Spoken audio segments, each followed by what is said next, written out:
Hello guys, so you might have come here from another social media channel because I did put a shorter version out just kind of saying what I would be talking about.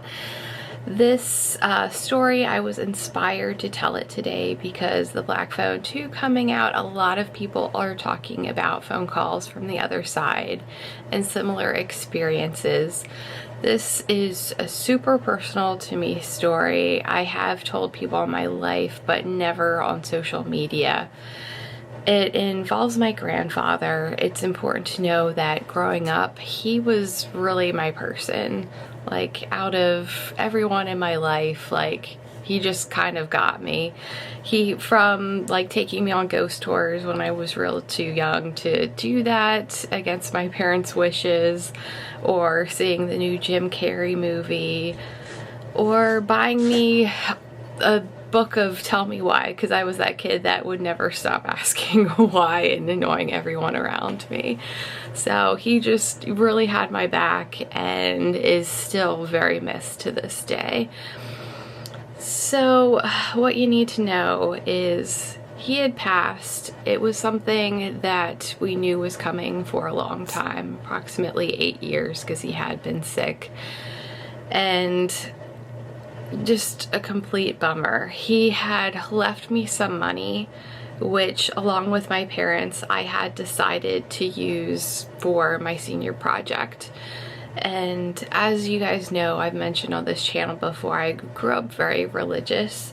It was important to me, and so I decided I wanted to do something for my church with that money. What that ended up being was we tiled the entryway with a mosaic pattern of the cross, and it was a lot of work, but it's still there today, and it feels good to have done something like that that's kind of permanent in his name. So long planning process, of course, takes place for this. And when this story is happening is 3 years following my grandfather's death. That's very important to note.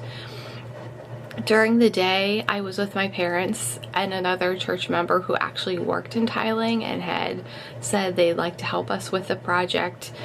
It was 4th of July weekend, super hot, and it started to storm. So my parents, knowing the storm would freak our dog out, it was already pretty late, it was dark outside, but they told me to go home ahead of them, let the dog out, get a shower, so by the time that they got home they would be able to, and there'd be plenty of hot water there. I get home, and of course, like, the drive was kind of scary, and it's just lightning, thunder, the whole sky is lighting up, the type of weather where you like run into the house the second you get home. So I do that, and I realize at this time that our power is out. So already kind of freaked out because I am into spooky things. Lots of scary stories start this way, but I find my dog, and the one thing I do realize is our answering machine light is blinking. So I decide, why not? I'll listen to the messages. I can't do anything else right now.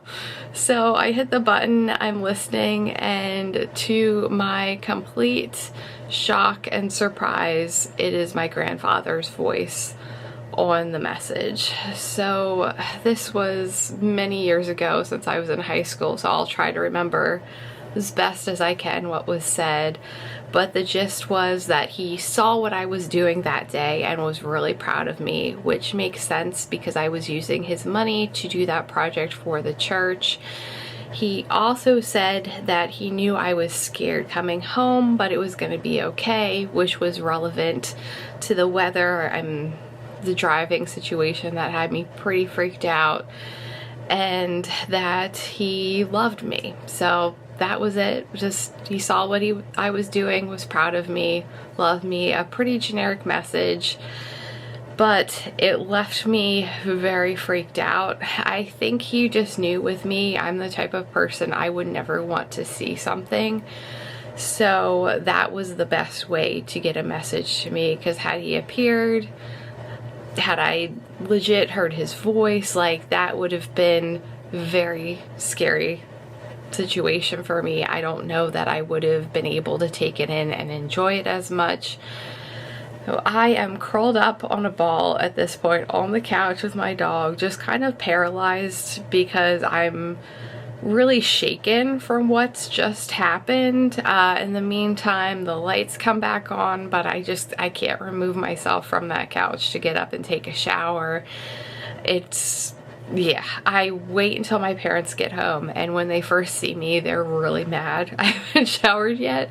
They're like, what's going on here? So I tried to explain it to them, and right off the bat, it was my mom's father. She just gets really mad at me for saying such a thing. She thinks that I'm making this up, joking with her, which is odd because I can't imagine making something like that up.